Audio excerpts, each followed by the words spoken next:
সবাইকে technique easy এডুকেশনের পক্ষ থেকে স্বাগত জানাচ্ছি। এবারের পর্বে সিলেট বোর্ড 2019 সালে আসা এমসিকিউ প্রশ্নগুলো সমাধান করব। তো প্রথম প্রশ্নে যেটা বললো, শূন্য স্থানে কুলম্বের ধ্রুবকের মান কত। এই ক্ষেত্রে দেখো সব জায়গায় কিন্তু কুলম্বের ধ্রুবকের মানই দিয়ে রাখছে, অর্থাৎ 9 × 10⁻৯। ভিন্নতা হচ্ছে এককের ক্ষেত্রে। আর আমরা জানি কুলম্বের ধ্রুবকের একক হচ্ছে newton metre square per coulomb square. সুতরাং একের অ্যান্সার হচ্ছে ক। 2 নম্বর প্রশ্নে বলল, তড়িৎ ক্ষেত্রে কোনো বিন্দুতে 10 কুলম আধান একটি বস্তুকে স্থাপন করলে 20 নিউটন পার কুলম তড়িৎ তীব্রতা পাওয়া গেল, অনুভূত বলের মান কত। আমরা জানি E = F/Q। সুতরাং আমরা এখান থেকে লিখতে পারি F = EQ। তো E এর ভ্যালু হচ্ছে 20 আর Q হচ্ছে আধান, যেটি দেওয়া আছে 10, অর্থাৎ এখান থেকে পেতে পারি 200 নিউটন। সুতরাং 2 এর অ্যান্সার হচ্ছে ক। 3 নম্বর প্রশ্নে বললো, কোনটি শক্তির মাত্রা। আমরা যদি যে কোনো একটা শক্তি দিয়ে বলতে পারি শক্তির মাত্রা নির্ণয় করে। EP = mgh। এটি হচ্ছে বিভব শক্তি। তো এই শক্তির মাত্রা যা হবে অন্যান্য শক্তির ক্ষেত্রে মাত্রা কিন্তু একই হবে। তাহলে প্রথম দেওয়া আছে ভর, তো ভরের মাত্রা হচ্ছে M, G হচ্ছে ত্বরণ, ত্বরণের মাত্রা হচ্ছে L/T−2, H হচ্ছে অতিক্রান্ত দূরত্ব, যেটাকে আমরা দূরত্বের মাত্রা বলতে পারি, সেটি হচ্ছে L। সুতরাং এখান থেকে পাচ্ছি আমরা mL² T−2, অর্থাৎ এই ক্ষেত্রে অ্যান্সার হচ্ছে গ। 4 নম্বর প্রশ্নে বলল, অবতল দর্পণের মেরুবিন্দু ও প্রধান ফোকাসের মাঝে লক্ষ্যবস্তু স্থাপন করলে এর বিম্ব কোথায় পাওয়া যাবে। এর বিম্ব দর্পণের পেছনে পাওয়া যাবে এবং সেটি হবে অবাস্তব ও সোজা এবং বিবর্ধিত।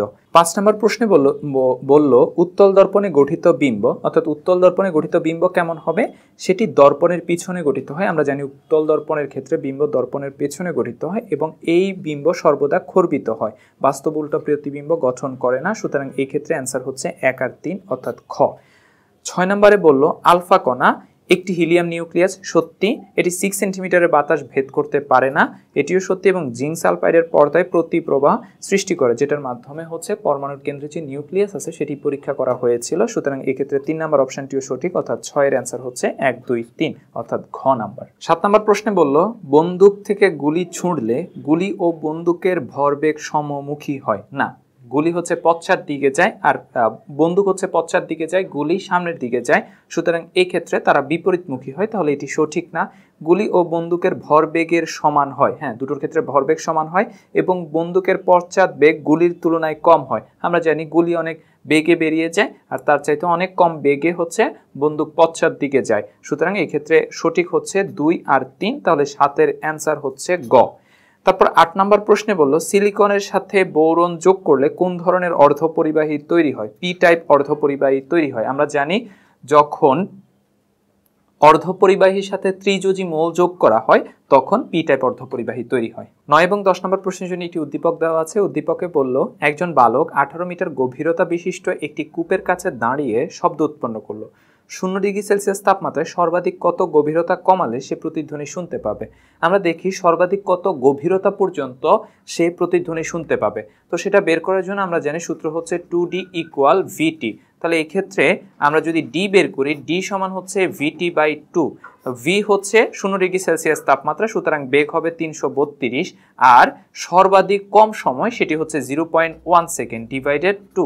এখান থেকে আমরা পাবো 16.6 মিটার, অর্থাৎ সর্বাধিক 16.6 মিটার গভীরতা পর্যন্ত সে প্রতিধ্বনি শুনতে পাবে। সুতরাং তার কমাতে হবে, আগে ছিল 18 আর এখন মিনিমাম রাখতে হবে 16.6, তাহলে সে কমাতে পারবে 1.4 মিটার, অর্থাৎ 9 এর অ্যান্সার হচ্ছে ঘ। 10 নম্বর প্রশ্নে বলল, 20 ডিগ্রি সেলসিয়াস তাপমাত্রায় প্রতিধ্বনি শুনতে তার কত সময় লাগবে। আমরা 20 ডিগ্রি সেলসিয়াস তাপমাত্রায় যদি বেগ বের করি, V = V0 + θ × 0.6। তো V0 হচ্ছে 332 প্লাস থেটা হচ্ছে 20 ডিগ্রি × 0.6। এখান থেকে আমরা ক্যালকুলেশন করে পাবো 344 মিটার পার সেকেন্ড। তো এই ক্ষেত্রে যদি আমরা প্রতিধ্বনি শোনার সময় বের করি তাহলে আমাদের সূত্র হচ্ছে, এই সূত্র থেকে সরাসরি লিখতে পারি T = 2D/V। তাহলে 2 × দূরত্ব কত, দূরত্ব হচ্ছে 18 মিটার আর বেগ কত 344। তাহলে এখান থেকে আমরা ক্যালকুলেশন করলে পাবো 0.104 সেকেন্ড, অর্থাৎ 10 এর অ্যান্সার হচ্ছে খ। 11 নম্বর প্রশ্নে বলল, পীড়নের একক কোনটি। আমরা জানি পীড়ন মানে হচ্ছে একক ক্ষেত্রফলে অনুভূত বল, এই জন্য পীড়ন সমান হচ্ছে F/A। তো এফ হচ্ছে বল, সেটির একক হচ্ছে নিউটন, আর এ হচ্ছে ক্ষেত্রফল যার একক হচ্ছে বর্গমিটার। তাহলে এখান থেকে লিখতে পারি নিউটন পার বর্গমিটার। সুতরাং একক হচ্ছে নিউটন পার বর্গমিটার, যেটি হচ্ছে 11 এর অ্যান্সার অর্থাৎ ঘ। তারপরে 12 নম্বর প্রশ্নে বলো সৌরশক্তির সাহায্যে জীবাশ্ম জ্বালানি পাওয়া যায় না। সৌরশক্তির সাহায্যে জীবাশ্ম জ্বালানি পাওয়া যায় না, এক্ষেত্রে সরাসরি তড়িৎ শক্তি পাওয়া যায় এবং ক্যালকুলেটর, পকেট রেডিও, ইলেকট্রনিক ঘড়ি ইত্যাদি চালানো যায়। সুতরাং এটি সঠিক অর্থাৎ 2 ও 3। তাহলে 12 এর অ্যান্সার হচ্ছে গ। 13 নম্বর প্রশ্নে বললো স্থির তলের মধ্যে কোন বিন্দুতে চাপ কেমন হয়।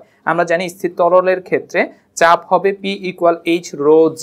তো এই ক্ষেত্রে আমাদের রো এর সমানুপাতিক বা এইচ এর সমানুপাতিক। সুতরাং এইখানে এইচ এর সমানুপাতিক যেটি সেটি সঠিক, এইচ এর ব্যস্তানুপাতিকও ভুল, ঘনত্বের সমানুপাতিক বললে নিতে পারতাম, কিন্তু এখানে ঘনত্বের সমান বলেছে আর ঘনত্বের ব্যস্তানুপাতিক তো হবেই না।